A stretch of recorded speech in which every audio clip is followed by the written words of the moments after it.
When it comes to software delivery and operational performance, the DevOps Research and Assessment, or DORA, has developed metrics to measure the effectiveness of organizations' development and delivery practices.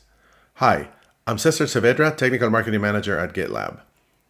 There are a total of 5 metrics, which are the following 4, plus availability. These metrics can be used as a common way or an industry standard to compare how well organizations are doing, but they can also help leaders and teams measure and improve what matters in relation to their software delivery and performance. We'll cover the change failure rate metric, defined as a percentage of changes to production that resulted in degraded service and require remediation. The specific feature introduced in GitLab 14.10 that we will cover is New DORA Metric API Change Failure Rate. For a GitLab project, the specific calculation for the change failure rate is the number of incidents divided by the number of deployments during the time period. For this MVC, this metric is only available for production environments. Let's see how this new feature works. Here we see the GitLab project name Plan Exec, which has 5 close incidents within the last 3 weeks. Also notice that this project has had only 1 deployment to production, indicated by the successful run of this merge request pipeline in the last 3 weeks.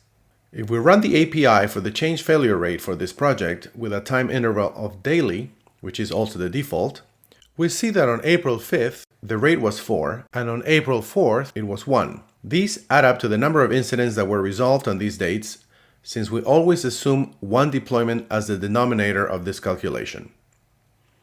For the monthly interval, we see the value is 5, the total number of incidents resolved in the last month. For the all interval, we also see 5. Let's head over to CI/CD pipelines and run the pipeline manually to increase the number of deployments to production to 2.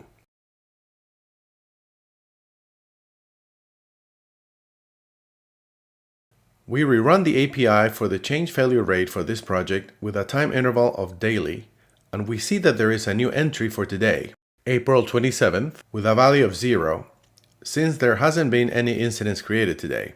When we rerun the API for the change failure rate for this project with a time interval of all, we see that the new rate is 2.5, which is half of the previous value since we now have 2 deployments to production.